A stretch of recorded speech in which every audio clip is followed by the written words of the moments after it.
All right, so let's quickly have a chat about the Champions League. Let's have a quick wrap up about how the games went. First of all, we're going to touch on the Arsenal Atletico game. I guess it's congratulations to Arsenal, first Champions League since the Invincible era. We're Damn. talking 20, we're talking 20 years, man. 20 years is a long time to find yourself in the Champions League final again. So props to Mikel Arteta and the boys. I think this has been quite an achievement, and I hope we go ahead and win in the final. So let's go into the game quickly. I'm talking about Saka continuing his rich vein of form. Mm-hmm. And we did touch on it the previous episode. Saka has reaching form just at the right time to probably propel us to multiple titles. Exactly. JR, what are you saying in terms of the Arsenal performance? Anything you want to touch on with regards to that? I think he's just keeping in tune with what we've seen from Arteta of late, where he's favoring results over actual performance. I know some of the fans don't really rock with it, but I keep saying history only remembers winners. Moral victories are True. for minor league coaches, to be fair. So regardless of how you get it, just get it, right? So congrats to Arsenal. I mean, the job is not done yet, but it just shows this team and their growth. I know people like to clown on them and say they finished second for consecutive years, but it shows that they are not just stuck on the barrier, right? They're able to break through whatever ceiling people try to place on them. Last year was a semi-finals appearance, and this year they actually took it one step further and made it to the final. So hopefully they lose this year and maybe try to win next year. But all Hater, good, all hater. jokes aside, congrats to them. Nice one from Saka as well. Like you said, at this stage, you just have to be decisive. I don't need you to come and have a dominant game, for 90 or 85 minutes. But in just those very important moments, your team needs you. You just have to step up and just get the job done, like I said. So big ups to us now, and yeah, big ups to Saka as well.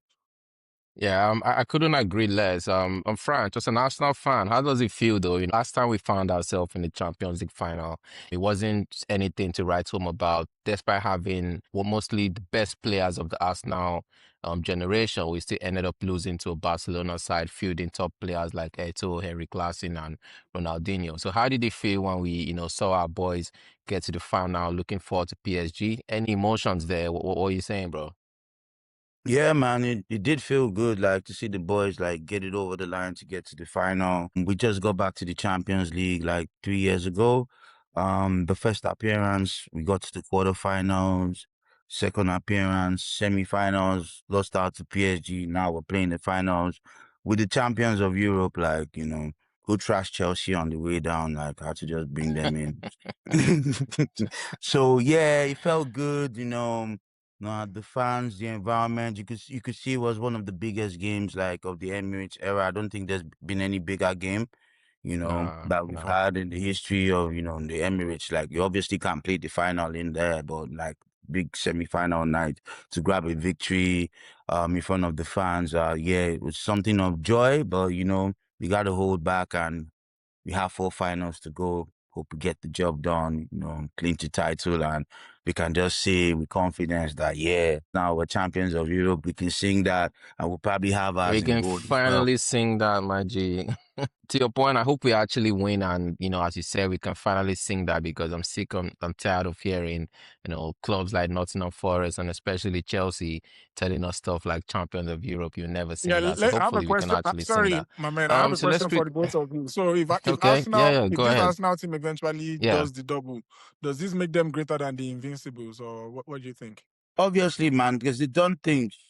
I have to say, Obviously. yeah. Bro, I have to say yes, man, because no doubt the Invincible is one of the best Arsenal team ever to date. But they never won the Champions League, man. They got their chance in the final with the FC Barcelona. And forget what happened in terms of the circumstances of the game, going a man down, but they just didn't win the game. So, regardless of the kind of players we have now, the style of play we have, if these boys go ahead and win the Premier League, add the Champions League to that. And as Thierry Henry said, they become the unforgettables. So maybe we're gonna have like two series of legends in Arsenal in terms of the Invincibles and the Unforgettables.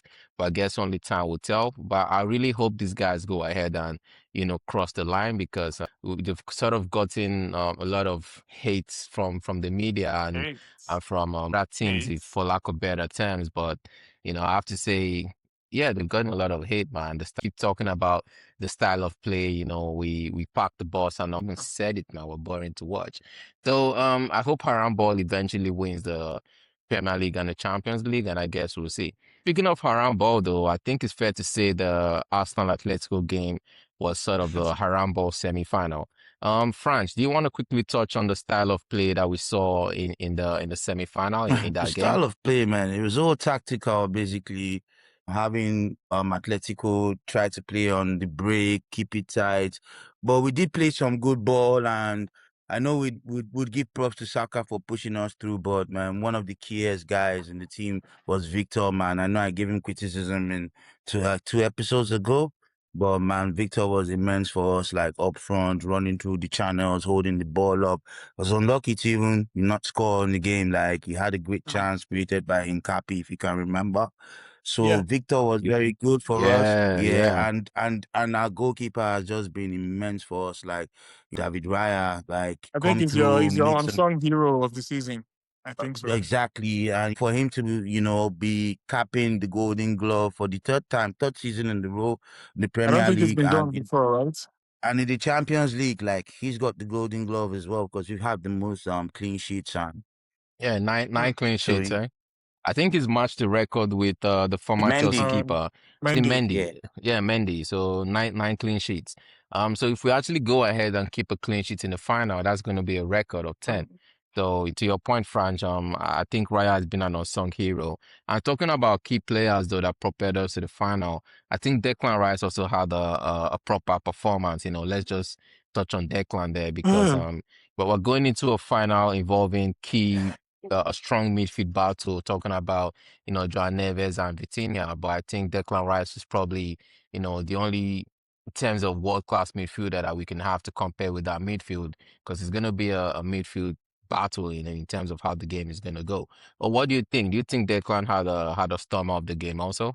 I think he had something to say there. Yeah, Declan was decent. Like it was all over the place, mopping up, like playing mentor to Miles and cleaning up everywhere. Declan's immense for us, man. Okay. You cannot not even deny the fact all them Caicedo comparisons with them Chelsea fans. We're not talking all that. Like we're talking big guns here, like Caicedo, Enzo, man. They belong in the middle. Like the Chelsea fans.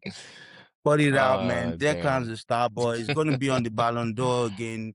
Listen, we ain't gonna see no Caicedo there, and he ain't wearing no tux there now. Not even Not close. close. So just give Declan his flowers. Solid player, Shots.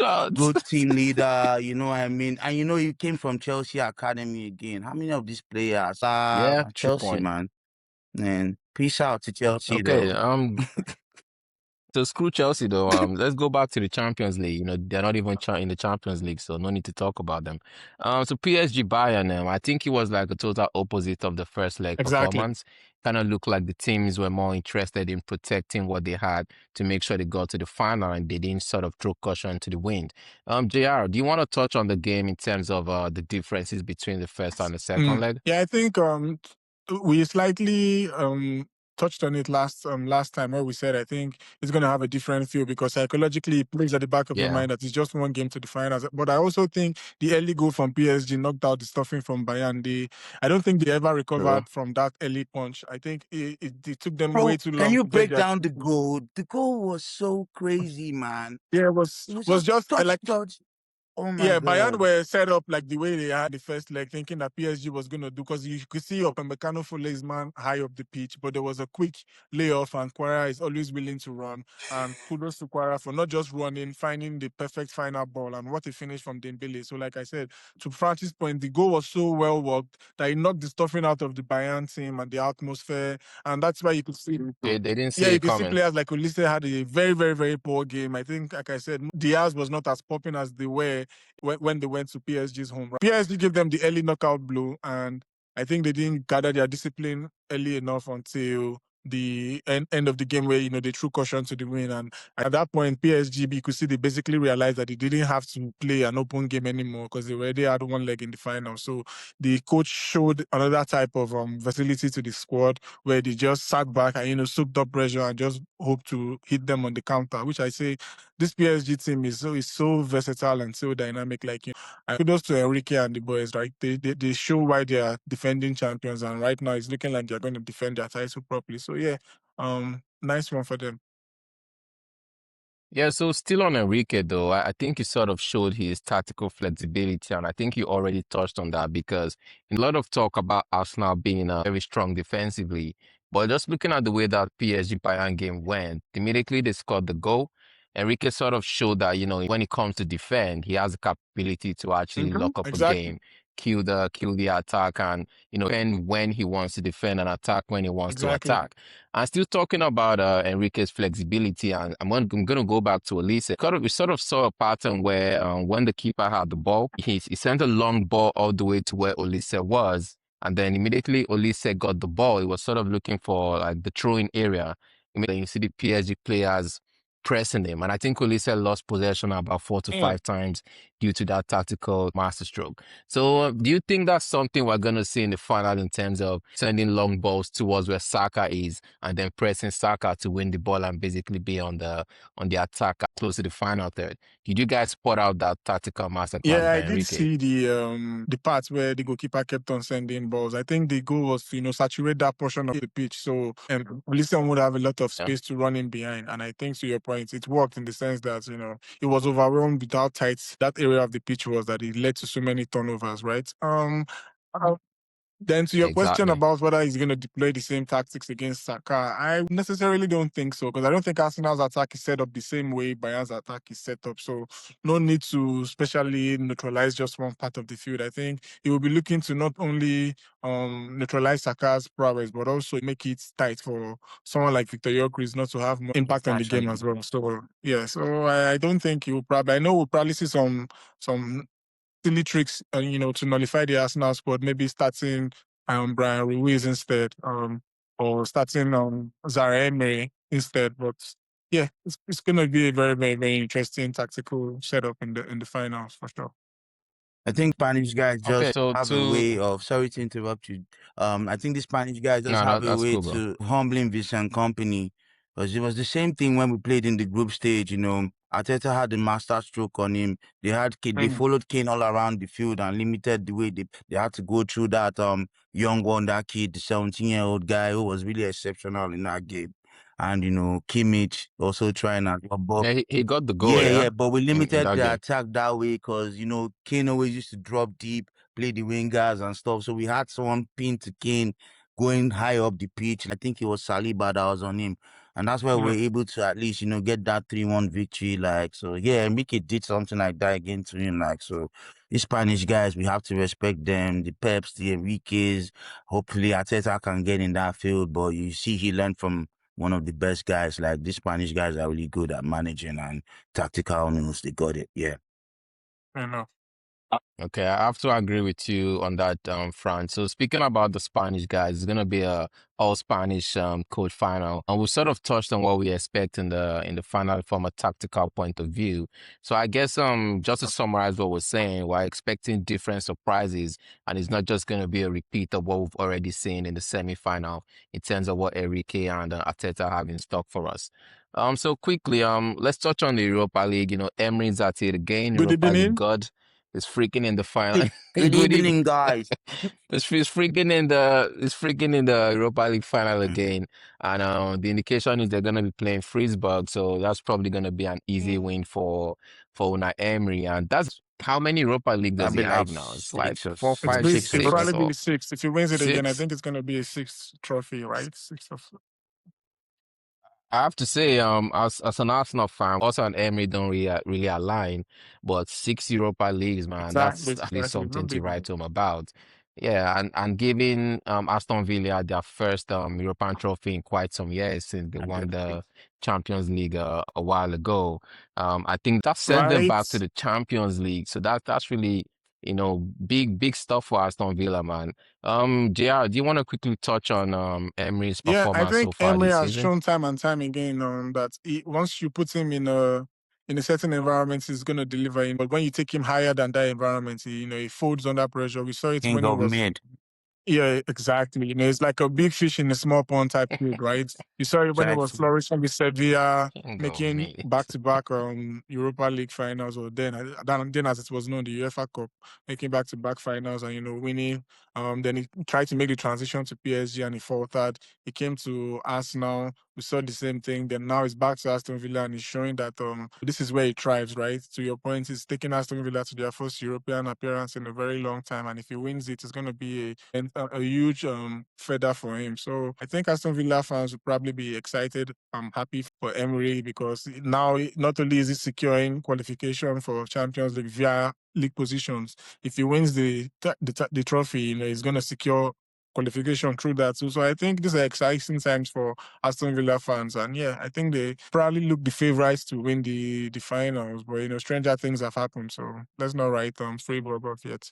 Uh, I just want to add to that, it would be nice for them to win. So we don't even have to hear about guys like Gabi Agbolanho anymore, guys that didn't do nothing for Aston Villa, talk nonsense and crap about Arsenal. We want to see maybe Morgan Rogers, become a Villa, proper Villa legend. We don't want to know A about no villain. Agbolanho who won nothing. So it would be really great to have them in.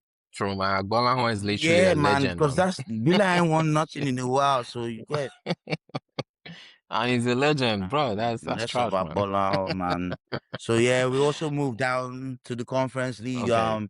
final where Crystal Palace, my boys from Croydon, in the finals of the Conference League, and that just goes to show the quality of the football in the Premier League. Everyone's saying Premier League was Exactly. boring, and we have like 3 teams in the finals now: Arsenal, At every Aston stage. Villa, and Crystal Crystal Palace. Palace. So Exactly. what's your take JR on the quality of the Premier League and the criticism it has gotten over time that is all robotic, it's set piece Mm-hmm. based. What's your opinion on it? Yeah, I mean, people like to say Premier League doesn't have the flair of the French league or the technique of the Spanish league. Yeah, but to your point, I think it's very competitive, and iron sharpens iron essentially. So when you have the high level of competition and you have money evenly distributed, and teams can be quote unquote competitive with the way their TV revenue is being distributed. So that's why I think there's a closer parity amongst the teams in the Premier League. And to Franchy's point, we see it. I think last year as well, they had 2 English teams in the Europa finals. I think Chelsea in the Chelsea in the conference as well. conference. So the English league, we already know how competitive it is, right? PSG and Bayern, they had the privilege to rest players before this crucial encounter, but Arsenal could not do that because they have a league to win. So big ups to the Premier League. Doesn't have the same flair or technique, but the quality is definitely up there, and we can see it in the European coefficient. Yeah. Okay, I think that has been a very good conversation. You touched on the Champions League, the Europa League, English clubs in the all the Europa finals. So that's really good for English clubs. So basically, we touched on the second legs of the Champions League games and the style of football we got, and congrats to us in our first final in over 2 decades. PSG looking to two-peat those back-to-back titles, and so it's boding well for a very, very, very explosive and interesting finals. Also, we mentioned Emery, aka the god of the UEFA Cup tier, in another finals might bring glory for Aston Villa and give their fans something to be happy about again. Also, big ups on English dominance across Europe. Crystal Palace being in the Conference League finals as well just shows that no matter how much we try to clown the English league for not being as technical or having the same flair as the other leagues, the quality up there is high. So yeah, thank you guys for sticking with us and listening to our opinions. Let us know in the comments. Don't forget to like and subscribe. Tell us who you think is going to win the finals, what type of football you're expecting to see, and let's do this again. Tap in.